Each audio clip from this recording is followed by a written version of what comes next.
The secret tunnel beneath Sarajevo that kept a city alive. In 1993, Sarajevo was a city trapped in the middle of a war. For more than a year, the capital of Bosnia and Herzegovina had been surrounded. Hundreds of thousands of people were living under siege. Every day brought new danger.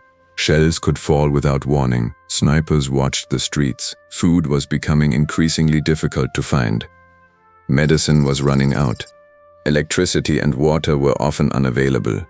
For the people living inside Sarajevo, even the simplest daily tasks had become dangerous. Getting water could mean risking your life. Walking across a street could mean becoming a target. Families spent nights in basements, listening to explosions echo across the city. Sarajevo was isolated. The roads leading out were blocked. The city was surrounded by Bosnian Serb forces, and between Sarajevo and the territory controlled by the Bosnian government stood one of the most dangerous places in the entire region, Sarajevo Airport. The airport was controlled by United Nations forces and was supposed to serve humanitarian purposes, but for the people trapped inside the city, crossing the open area around the airport was extremely dangerous. Anyone attempting to cross could be exposed to gunfire. Many people had already died trying to escape the siege. Sarajevo desperately needed a connection to the outside world. It needed food, medicine, fuel, communication, and a way to move people and supplies without crossing the dangerous open ground.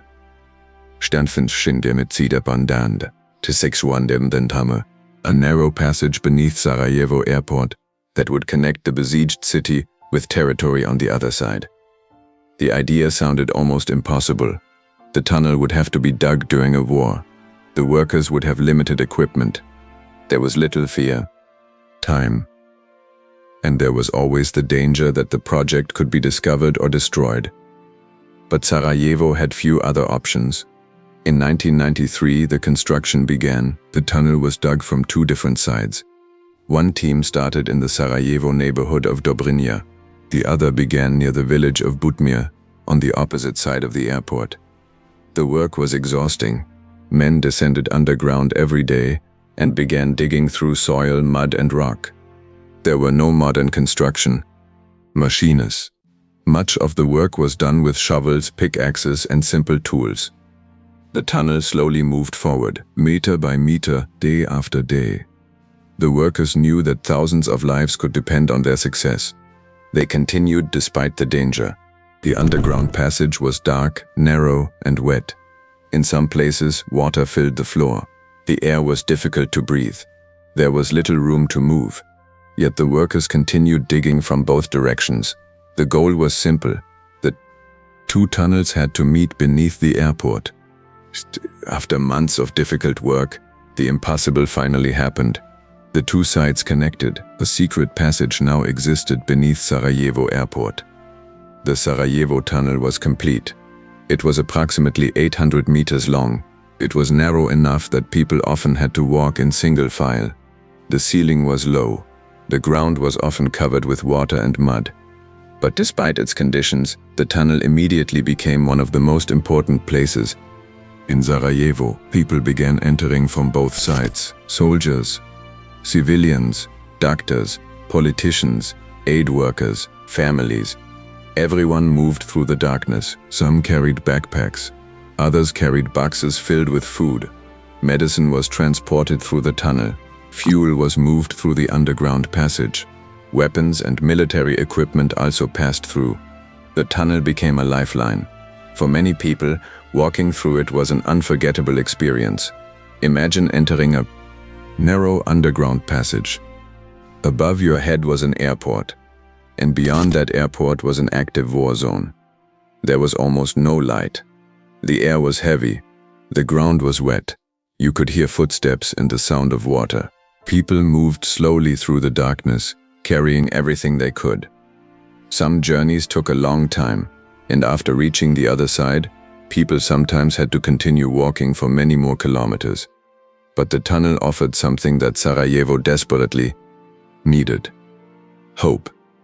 For the first time, there was a relatively hidden connection between the trapped city and the outside territory.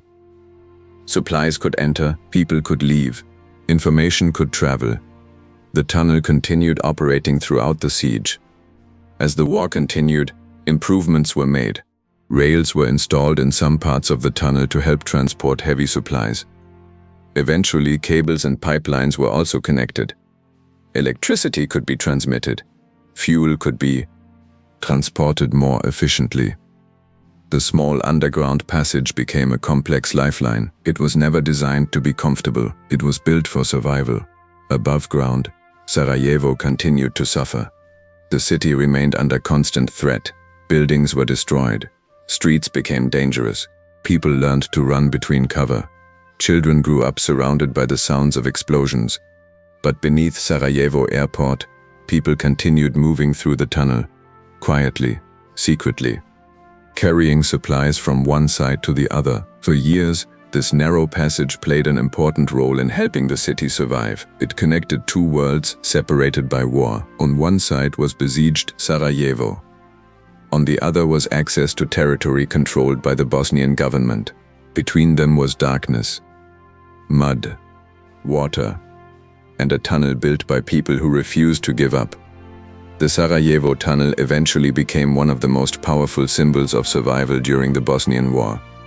Showed what people can do when there appears to be no other way forward. The tunnel was not large, it was not modern, and it was not safe. But it changed everything.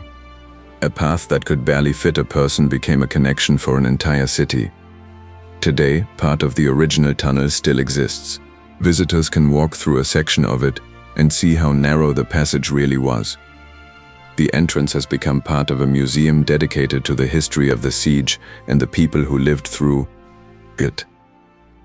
For those who enter the tunnel today, it is difficult to imagine what it was like during the war. The darkness is still there, the narrow walls are still there, but the danger is gone. During the siege, every journey through that tunnel carried uncertainty.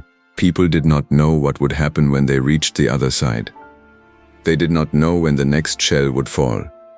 They did not know if their family would still be safe when they returned. Yet they continued, because they had no choice. The Sarajevo Tunnel was more than an underground passage. It was a road hidden beneath the ground. A road built in the middle of a war. A road used to carry food, medicine, fuel, equipment, and hope. For the people of Sarajevo, it became a symbol of resistance and survival. A reminder that even when a city is surrounded, its people can still find a way forward. Sometimes that path is not visible. Sometimes it does not appear on any map. Sometimes it exists beneath your feet. In the darkness beneath Sarajevo airport, a narrow tunnel helped connect a city to the outside world, and for thousands of people during the siege, that tunnel meant one thing above all else: survival.